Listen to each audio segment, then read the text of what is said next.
வணக்கம். இன்னைக்கு கிளாஸ்ல நம்ம பார்க்க போற செக்ஷன் பார்த்தீங்கன்னா BX4005 பேப்பர்ல Discrete Mathematics டாபிக்ல செகண்ட் யூனிட் ரெலவெண்டான ப்ராப்ளம்ஸ் பார்க்க போறோம். பெர்முடேஷன் கான்செப்ட், அதாவது பெர்முடேஷன் ரெலவெண்டா எந்தெந்த மாதிரிலாம் ப்ராப்ளம்ஸ் கொடுப்பாங்க, யூனிவர்சிட்டி எக்ஸாம்க்கு எப்படிலாம் கொஸ்டின் கேட்பாங்கிறதுக்காக ஒரு 3 or 4 சம்ஸ் இன்னைக்கு பார்க்கலாம். In first problem, suppose there are 6 boys and 5 girls. என்னென்ன கேட்டிருக்காங்க பாருங்க. In how many ways can they sit a row? Second one, in how many ways can they sit in a row if the boys and girls each sit together? அடுத்து, if how many ways they can sit in a row if the girls are to sit together and the boys don't sit together? Question எவ்வளோ மாற்றி மாற்றி கேட்குறாங்க பாருங்க. How many sitting arrangement are there with no 2 girls sitting together? இந்த மாதிரி கேட்குறாங்க. So actually கொஷினில் என்ன கொடுத்துருக்காங்க, என்னென்ன கேட்டிருக்காங்கங்கிறத நம்ம ஓரலாக பார்த்தா நமக்கு ஐடியா கிடைக்கும். ஃபஸ்ட்டு என்ன கொடுத்துருக்காங்கன்னா, டோட்டலாக இருக்கிறது 6 boys and 5 girls, 6 பையங்க 5 பொண்ணுங்க, இவ்வளோ தான் டேட்டா கொடுத்துருக்காங்க. நம்ம கேட்டிருக்கிறதுல என்னென்னலாம் கேட்டிருக்காங்கங்கிறத கொஷினை முதல்ல நல்லா ஐடென்டிஃபை பண்ணுங்கள். In how many ways can sit a row. So ரோவில் உட்காரணும்னா எத்தனை வழிகள் இருக்குது, அதில் எந்த ஒரு கண்டிஷனுமே கொடுக்கல, பையனா பொண்ணா இப்படியும் கொடுக்கல. ஹவு மெனி வேஸ், எவ்வளோ வழிகள் இருக்குன்னு தான் கேட்டிருக்காங்க. செகண்டில் பாருங்கள், அதே தான், if the boys and girls each sit together, தொடர்ந்து அடுத்தடுத்து உட்கார்றதுக்கான பாசிபிலிட்டிஸ் வேஸ் என்ன. In how many ways they can sit a row if the girls are sit together, girls சேர்ந்து உட்காரலாம், அந்த boys don't sit together, boys அப்படி இருக்கக்கூடாது, அப்படி இருக்கிறதுக்கான வழிகள் எத்தனை. Last one, how many seating arrangement, seating arrangement என்னென்ன பாசிபிள் வேஸ் இருக்குது. There are no 2 girls sitting together, 2 பொண்ணுங்க அடுத்தடுத்து உட்காரக்கூடாது, அப்படி உட்காராதபடி எத்தனை சீட்டிங் அரேஞ்ச்மெண்ட் நம்மளால் பண்ண முடியும் அப்படின்னு கேட்டுருக்காங்க. இந்த மாதிரி ப்ராப்ளம் மேக்ஸிமம் அப்ளிகேஷன் பேஸ்டாக கொஷின்ஸை கேட்பாங்க. நம்ம இது வந்து ஒரு ப்ராக்டிக்கல் ப்ராப்ளம் தான். ஸோ இது ரொம்ப ஹெவியாக இருக்கும்லாம் இல்லை, நமக்கு பெர்முடேஷன் ஃபார்முலா தெரிஞ்சால் போதும், இந்த கொஷினை ரீட் பண்ணி என்ன கேட்டிருக்காங்கங்கிறத நம்மளால் யோசிக்க முடிஞ்சால் போதும், இந்த மாதிரி ப்ராப்ளம்லாம் ஈஸியாக ஒர்க் அவுட் பண்ணலாம். இப்போ இதுக்கான சொல்யூஷன் பார்க்கலாம். given data எழுதிக்கோங்க. given data are 6 boys and 5 girls. total number of persons பார்த்தீங்கன்னா 6 + 5ங்கிறப்ப 11 persons. இதை ஃபஸ்ட்டு மென்ஷன் பண்ணிக்கோங்க, ஏன்னா இதை பொறுத்து தான் நம்ம ஆப்ஷன்ஸ்லாம் சூஸ் பண்ணுற மாதிரி இருக்கும். நமக்கு ஃபஸ்ட்டு சப்டிவிஷனில் கேட்டுக்கிறது ஒரு கண்டிஷனுமே கொடுக்கல, just they sit in a row wise உட்காரணும்னு சொல்லியிருக்காங்க. அப்போ டோட்டல் ஸ்ட்ரென்த்து நம்மகிட்ட இருக்கிறது 11 பேர். 11 பேரும் 11 வழிகளில் உட்கார வைக்கலாம். தே can sit in 11p11 ways.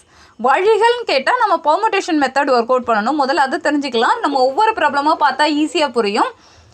11p11 that is 11 factorial ways. இல்லை இதுக்கு நீங்கள் கால்குலேட்டரில் பார்த்து எழுதினாலும் ஓகே. மொத்தம் 11 ஃபேக்டோரியல் வேஸ் இருக்குது. இது ஃபஸ்ட்டு சப்டிவிஷனோட ஆன்சர்.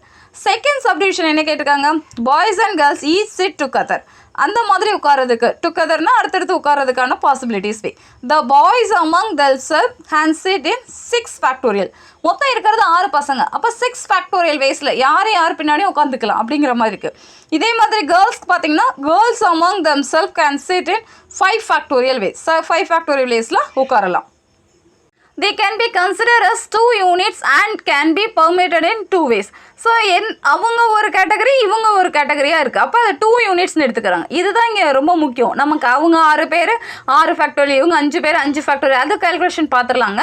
இந்த மாதிரி கண்டிஷன்லாம் நீங்கள் ப்ராப்ளம்ஸ் ஒர்க் அவுட் பண்ண உங்களுக்கு புரியும். The required seating arrangement can be done in 2 factorial, பாய்ஸ்க்கு 6 ஃபேக்டோரியல், கேர்ள்ஸ்க்கு 5 factorial. So 2 factorial 2, 6 factorial 720 and 5 factorial 120. Total ways பார்த்தீங்கன்னா நமக்கு இந்த ஆன்சர் வருது. இவ்வளோ வழிகளில் நம்ம தொடர்ச்சியாக உட்கார வைக்க முடியும் அப்படிங்கிறது தான் இந்த செகண்ட் சப்டிவிஷனோட சொல்யூஷன். தேர்ட் சப்டிவிஷன் பாருங்க, to find if the girls are to sit together and the boys don't sit together. Girls சேர்ந்து இருக்கலாம், ஆனால் பாய்ஸ் உட்காராதபடி வழிகள் என்னன்னு கேட்டிருக்காங்க. அப்போ பாய்ஸ் வந்து இன்பிட்வீன் கேர்ள்ஸ்க்கு நடுவில் தான் இருக்கிற மாதிரி நம்ம கன்சிடர் பண்ண முடியும். The boys can sit in 6 factorial ways. இது ஜென்ரலாக நம்ம நோட் பண்ணுறது. கேர்ள்ஸ்க்கு 5 factorial ways. Girls have to sit together, they are consider as 1 unit. எல்லாரும் சேர்ந்து ஒரு யூனிட்டாக எடுத்துக்கிறாங்க. அப்போ அமாங் த 6 பாய்ஸ், இந்த 6 நம்பரில் இருக்கிறவங்க எய்தர் 0வாக இருக்கலாம், 1 ஃபஸ்ட்டு பொசிஷனாக இருக்கலாம், 2nd position, 3rd position, 4th position, 5th position, இல்லைனா 6th பிளேஸாக 5வது பொண்ணுக்கு அடுத்து அப்படிங்கிற மாதிரி உட்காரலாம். 6 have to sit the left to the girls units. So girls எல்லாம் சேர்த்து ஒரு யூனிட்டாக எடுத்துக்கிறாங்க. பாய்ஸில் நமக்கு first, second, third, fourth, fifth, sixth இந்த ஆர்டரில் நம்ம உட்கார வைக்கலாம். Of these 7 ways 0 and 6 cases have to be omitted as the boys don't sit together. So சேர்ந்து உட்காரக்கூடாதுங்கிறப்ப ஃபஸ்ட்டு பிளேஸும் இல்லை, லாஸ்ட் பிளேஸும் இல்லாமல் விட்டுறாங்க. ஏன்னா நமக்கு அவங்க கண்டிஷனே அதை தான் கொடுத்துருக்காங்க. த பாய்ஸ் டோன்ட் சிட் டுகெதருங்கிறப்ப கண்டினியூவாக உட்காரக்கூடாது. அப்படிங்கிறப்ப நமக்கு என்ன வேணும், ஃபர்ஸ்ட் அண்ட் லாஸ்ட்டை மட்டும் நம்ம பிரேக் பண்ணிக்கிறோம். thus the required number of arrangements 5. So நம்ம பொசிஷன் பார்த்தீங்கன்னா 5. பாய்ஸ் மட்டும் உட்காரதுக்கான வே 6 ஃபேக்டோரியல், கேர்ள்ஸ் மட்டும்னா 5 ஃபேக்டோரியல். இந்த 5ங்கிறது நம்ம எல்லாருமே ஒரு யூனிட்டாக எடுத்துகிட்டு இவங்க டோன்ட் டுகெதருங்கிற மாதிரி ஃபார்ம் பண்ணதுக்கான ஆன்சர். இதை ஒர்க் அவுட் பண்ணால் நமக்கு வர்றது இந்த ஆன்சர். ஸோ இவ்வளோ வழிகளில் நமக்கு இந்த தேர்ட் ஆப்ஷனாக girls are sit together and the boys don't sit டுகெதருங்கிறதுக்கான வழிமுறையை நம்ம கன்வெர்ட் பண்ணியிருக்கோம். இது ஆக்சுவலி ஈஸியான டாபிக் தான். Boys how many possible, girls how many possible தனித்தனியாக பாருங்கள். நமக்கு கொடுத்துருக்க கண்டிஷன் பேஸ்டாக எப்படி ஒர்க் அவுட் பண்ணணும், என்ன மாதிரி பார்க்கணுங்கிறத டேர்ம் வைஸ் பார்த்தா அதையும் மல்டிப்ளை பண்ணிங்கன்னா நமக்கு ஆன்சர் எக்ஸிஸ்ட் ஆகிடும். Option to find arrangements are there with no two girls sitting together. Girls ரெண்டு பேர் சேர்ந்து உட்காரக்கூடாது அப்படின்னு கொடுத்துருக்காங்க. The boys can sit 6 factorial. இதில் பாய்ஸை பற்றி மென்ஷன் பண்ணலங்கிறப்ப பாய்ஸ் எப்படினாலும் உட்காந்துக்கலாம், அதனால அவங்களை 6 factorial வேஸ்ட்னு எடுத்துக்கோங்க. There are 7 places where the girls can be placed. Girls மொத்தம் எத்தனை எடுத்துக்கலாம், 6 factorial 6 பிளேஸு. அப்போ ஃபஸ்ட்டு இல்லை லாஸ்ட்டு ஒரு கேர்ள் உட்கார்ற மாதிரி நம்ம ஃபிக்ஸ் பண்ணிக்கலாம். அப்போ 6 factorial பாய்ஸ்க்கு 7 பேரில் நமக்கு 2 பேர் கேர்ள்ஸ் வந்து மொத்தம் 5 பேர் தானே. மொத்த பொசிஷன் பார்த்திங்கன்னா இப்போ 7 பொசிஷன் ஆகுது. 6 பாய்ஸ்க்கு நம்ம ஃபஸ்ட்டோ இல்லை லாஸ்ட்டோ எந்த பிளேஸ்னாலும் எடுத்துக்கிட்டிங்கன்னா 7 பிளேசஸ் நமக்கு இன் பிட்வீனில் நமக்கு எக்ஸிஸ்ட் ஆகிற மாதிரி இருக்குது. 7ல் கேர்ள்ஸ் இருக்கிறது 5 தான். ஸோ 7P5 7 பொசிஷனில் 5 கேர்ள்ஸை தான் நம்ம அரேஞ்ச் பண்ண போகிறோம். No two girls sitting together அப்படிங்கிறப்ப இன்பிட்வீனா என்ன ஆர்டரில் உட்கார வைக்கங்கிறதுக்காக தான் 7P5ன்னு நம்ம நோட் பண்ணுறோம். அப்போ 7P5 into 6 factorial base, that is 7 factorial divided by 2 factorial into 6 factorial. இதுக்கு நீங்கள் டைரெக்டாக ஃபார்முலா வைஸ் ஆன்சர் பார்த்தாலும் ஓகே தான். ஸோ ஃபைனல் ஆன்சர் இந்த ஆர்டரில் வருது. இது உங்களுக்கு 5 digits ஆர் 6 digits பெர்முடேஷனுங்கிறப்ப எத்தனை வழிகள்னாலும் நம்ம யூஸ் பண்ணுற மாதிரி இருக்கும். ஃபஸ்ட்டாக இருக்கலாம், லாஸ்ட்டாக இருக்கலாம், அந்த மாதிரி மாற்றி ஒருத்தரை ஃபிக்ஸ் பண்ணிவிட்டு அடுத்தடுத்து கம்பைன் பண்ணுற மாதிரி வரும். அதனால் இவ்வளோ வழிகள் வரத்தான் செய்யும். நீங்கள் பெர்முடேஷன் நோட்டேஷன் கரெக்டாக போட்டுட்டு ஃபார்முலா கரெக்டாக எழுதி கால்குலேட்டர் கரெக்டாக போட்டால் ஆன்சர் ஈஸியாக எடுக்குது. In second problem பாருங்க, in how many of the permutations 10 things taken 4 at a time will first option one thing always occur, second never occur. எவ்வளோ கொஷின் அழகாக கொடுத்துருக்காங்க பாருங்கள். In how many permutations, so பெர்முடேஷனில் problem கொடுத்துருக்காங்க, நம்ம confirm பண்ணிக்கலாம். 10 things மொத்தம் 10 பொருள் இருக்குது. டேக்கன் 4 at a time 4 பொருள் எடுக்கணும். ஃபஸ்ட்டு சப்டிவிஷனில் நமக்கு என்ன கொடுத்துருக்காங்க, ஒன் திங் ஆல்வேஸ் அக்கர், கண்டிப்பாக ஒரு பொருள் இருந்தே ஆகணும் அந்த நம்ம சூஸ் பண்ணதில். செகண்ட் நெவர் அக்கர், கண்டிப்பாக இருக்கக்கூடாது. அப்படிக்கான பெர்முடேஷன் வழிகள் என்னென்ன அப்படின்னு கேட்டிருக்காங்க. இதுக்கான சொல்யூஷன் பார்க்கலாம். கிவன் மொத்தம் 10 திங்ஸுங்கிறதாங்க, டேக்கன் 4 அதை நோட் பண்ணிக்கோங்க. First subdivision one thing always occur, இதெல்லாம் ப்ராக்டிக்கல் ப்ராப்ளம்ங்கிறதுனால நம்ம கொஞ்சம் லிட்ரலாக எழுதுகிற மாதிரி தான் இருக்கும், அதெல்லாம் நோட் பண்ணிக்கோங்க. ஒன்றும் இல்லை, நம்ம என்ன செய்கிறோம், என்ன எடுக்கிறோம், என்னென்ன ப்ராசஸிங் இருக்குது அப்படிங்கிறத எழுதிட்டு கேல்குலேஷன் மட்டும் பெர்முடேஷன் நோட்டேஷன் யூஸ் பண்ணால் போதும். we can keep side a particular thing which always occur, நமக்கு ஒரு பொருள் கண்டிப்பாக இருந்தாகணும்னு சொல்லிட்டாங்க. the number of permutation of 9 things, அப்போ நீங்கள் ஒரு பொருளை ஃபிக்ஸ் பண்ணிடுங்க. ரிமைனிங் இருக்கிறது 10ல் 1 எடுத்ததாகவே கன்சிடர் பண்ணிக்கோங்க. ரிமைனிங் இருக்கிறது நமக்கு என்னது, 9 பொருள் தான். அந்த 9ல் 4 பொருள் எடுக்க வேண்டியதில் 4 பொருள் இருக்கிறதுல ஒரு பொருளை ஃபிக்ஸ் பண்ணியாச்சு. அப்போ ரிமைனிங் நமக்கு என்ன தேவை, 3 பொருள் தான் தேவை. அப்போ 9P3. Now the particular thing can take up any one of the 4 places and 50 can be arranged in 4 ways. Hence the total number of permutation, அதாவது 9P3. அந்த ஒரு ஆப்ஜெக்ட் எந்த ஆப்ஜெக்ட்னு தெரில, அப்போ அந்த 4ல் ஏதாவது ஒன்று இருக்கலாம். அப்போ into 4. இதோட ஆன்சர் 2016. இதுதான் ஆன்சர். இந்த 4 மல்டிப்ளை பண்ணாமல் விட்டுறாதீங்க. ஏன்னா நம்ம 9ல் 3 சூஸ் பண்ணியாச்சு, அந்த 1 இன்க்ளூட் ஆகணுங்கிறது வாட் எவர் எந்த ஆப்ஜெக்ட்னாலும் 4ல் 1 தான் இருக்க போகுது. அப்போ அந்த 4 மல்டிப்ளை பண்ணுற மாதிரி இருக்கும். never occur. இதில் தான் கான்செப்ட் ரொம்ப முக்கியம். We are keeping the particular things aside which has never to occur. அது வரக்கூடாதுன்னு சொல்லிட்டாங்க. The number of things 10 minus 1. அப்போ 9 பொருள் நம்ம எடுத்தா 9ல் 4 பொருள் எடுக்கிற மாதிரி ஆகும். ஒரு பொருள் கண்டிப்பாக எனக்கு வேணாம் அப்படின்னா நீங்கள் அதை ஸ்கிப் பண்ணிட்டீங்கன்னா ரிமைனிங் நமக்கு டோட்டல் நம்பர் ஆஃப் டேர்ம்ஸ் பார்த்தீங்கன்னா 9 இருக்கும். 9ல் தான் எனக்கு 4 தேவை அப்படிங்கிறப்ப 94. இதோட ஆன்சர் 3026. ஸோ இந்த மாதிரி ப்ராப்ளம் கொஞ்சம் காம்ப்ளிகேட்டடாக இருக்க மாதிரி இருக்கலாம். பட் கான்செப்ட் ரொம்ப ரொம்ப ஈஸி தான். ஒரு தடவை இல்லை 2 தடவை நீங்கள் நல்லா ரீட் பண்ணிங்கனாலே உங்களுக்கு ஈஸியாக புரியும். அதுக்கு ஏற்றபடி நீங்கள் கொஷின்லேருந்து டேட்டாஸ் எடுத்து எழுதி ஒர்க் அவுட் பண்ணலாம். இதில் நீங்கள் ஃபார்முலா இல்லை ரொம்பலாம் இருக்காது. ஜஸ்ட்டு கொஷினை ரீட் பண்ணாலே உங்களுக்கு ஐடியா கிடைக்கும். ஈஸியாக ஒர்க் அவுட் பண்ணலாம். இப்போ நெக்ஸ்ட் ப்ராப்ளம் பார்க்கலாம். There are 6 books on economics, 3 on commerce and 2 on history. So ஒரு டேட்டா கொடுத்துருக்காங்க. In how many ways can these be placed on a shelf if books on the same subject are to be together? எவ்வளோ கேட்டிருக்காங்க பாருங்கள். How many ways?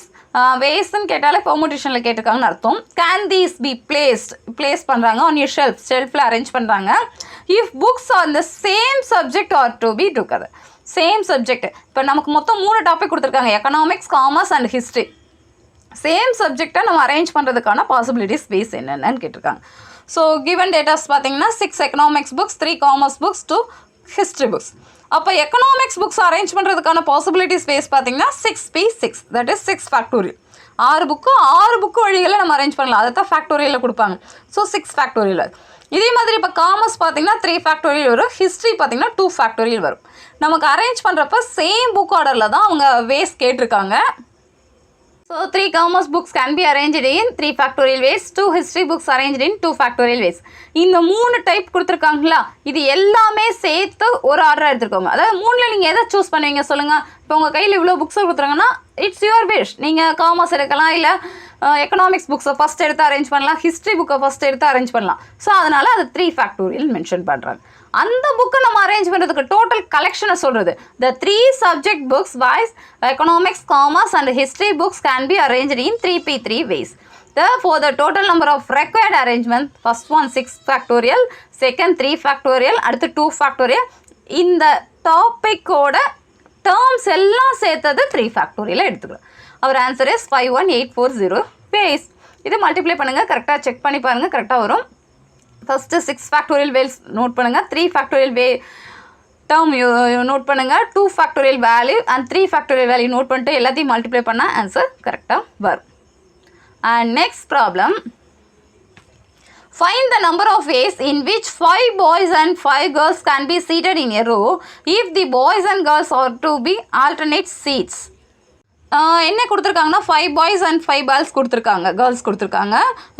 கேட்டிருக்கிறது can be seated in a row if the boys and girls are to be alternate seats. Alternates மாற்றி உட்காரணுன்னா எத்தனை வழிகள் அப்படின்னு கேட்டிருக்காங்க. ஸோ ஃபர்ஸ்ட் கேஸில் பார்த்தீங்கன்னா boys can be arrange among themself 5 factorial, கேர்ள்ஸ்க்கு நடுவில். அப்போனா பாய் பாய் பாய் பாய் பாய் இந்த பொசிஷனில் வருமா. அப்போ பிளேசஸ் பாருங்கள், 1 2 3 4 5 6 ஸ்பேசஸ் ஆயிடுது. there are 6 places for girls. Girls வந்து 6 பிளேஸில் உட்காரதுக்கான பாசிபிலிட்டிஸ் இருக்குது. Hence there are 6p5 into பாய்ஸ்க்கு 5 ஃபேக்டோரியல். பாய் இந்த பையன் தான் ஃபஸ்ட்டு உட்காரணும்னு அவசியம் இல்லையா, அவங்களுக்குள்ள 5 ஃபேக்டோரியல் வேஸில் அரேஞ்ச் பண்ணிக்கலாம். அப்போ 6p5 இன்ட்டு 5 ஃபேக்டோரியல் வேஸ். இது ஃபஸ்ட்டு கேஸாக எடுத்துக்கலாம். Case 2, girls can be arranged in 5 factorial ways. Girls வந்து 5 ஃபேக்டோரியல் வேஸில் there are 6 places for பாய்ஸ்க்கும். Hence there are 6p5 into 5 factorials. இந்த ப்ராப்ளத்தில் 5 கேர்ள்ஸ் அண்ட் 5 பாய்ஸுங்கிறதுனால சேம் மெத்தடில் தான் கேஸ் 1 அண்ட் கேஸ் 2ல ஆன்சர் வந்திருக்கு. நமக்கு டோட்டலாக தான் கேட்டிருக்காங்க. Hence taking 2 cases into account there are இப்போ பாய்ஸ் ஒரு கேட்டகரி ஒரு யூனிட்டாக எடுத்துக்கோங்க, கேர்ள்ஸ் எல்லாம் சேர்ந்து ஒரு யூனிட்டாக எடுத்துக்கோங்க. அப்படின்னா 2 யூனிட்ஸ் ஆகுமா. அப்போ 2 into 6p5 into 5 factorial. Case 1 and case 2 ரெண்டுமே சேம் கேட்டகரியாக இருக்கிறதுனால அரேஞ்ச்மெண்ட் இன் டோட்டல் டேர்ம்ஸ் பார்த்தீங்கன்னா 2 இன்ட்டு 120 இன்ட்டு 6 பேஸ்ங்கிறப்ப 240 பேஸ். This is our final answer. So final answer வர எழுதணும். கேஸ் 1 கேஸ் 2 மட்டும் நோட் பண்ணாதீங்க. நமக்கு அவங்க கண்டிஷன்லாம் கொடுக்கல. கண்டிஷன் கொடுத்துருந்தாங்கன்னா அதுக்கேற்றபடி நம்ம ஒர்க் அவுட் பண்ணிக்கலாம். அதனால தான் நம்மளே பாய்ஸை ஃபஸ்ட்டு ஃபிக்ஸ் பண்ணிட்டு கேர்ள்ஸ்க்கும், கேர்ள்ஸை ஃபிக்ஸ் பண்ணிட்டு பாய்ஸ்க்கு அரேஞ்ச்மெண்ட்டாக நம்ம பார்த்து கேஸ் 1 கேஸ் 2ல ஒர்க் அவுட் பண்ணோம். ஃபைனல் ஆன்சராக ரெண்டும் சேர்ந்து 2 கேட்டகரியாக எடுத்து 2 இன்ட்டு மல்டிபிள்ஸ் ஆஃப் த டேர்ம்ஸ்னு போட்டு ஒர்க் அவுட் பண்ணியிருக்கோம். ஸோ இந்த மாதிரி ப்ராப்ளம் கேட்டாங்கன்னா எக்ஸாமில் ஈஸியாக அட்டன் பண்ணுங்கள், மார்க்ஸ் ஸ்கோர் பண்ணுறது ஈஸியாக இருக்கும். இது not only discrete mathematics and BX4005 competitive எக்ஸாமுக்கு இந்த மாதிரி பேட்டர்னில் கொஷின் கேட்பாங்க. நீங்கள் வீடியோ ஸ்கிப் பண்ணாமல் பாருங்கள். அண்ட் மோர் ஓவர் ரிலவெண்ட்டாக நிறைய ப்ராப்ளம்ஸ் பெர்முடேஷனில் பார்த்தா தான் நமக்கு ஈஸியாக இதை பற்றின ஒரு ஐடியா கிடைக்கும். அட்லீஸ்ட் நீங்கள் நம்ம சேனலில் போட்டிருக்க வீடியோஸ் மட்டுமாவது பாருங்கள். இது மேக்ஸிமம் யூனிவர்சிட்டி கொஸ்டின் கலெக்ஷன் தான் பார்த்துருந்தது. உங்களுக்கு டவுட் இருந்ததுன்னா கணித பழிக்கு மெயில் அனுப்புங்க. சப்ஸ்கிரைப் பண்ணுங்கள், ஃப்ரெண்ட்ஸ்க்கு ஷேர் பண்ணுங்கள். தேங்க்யூ.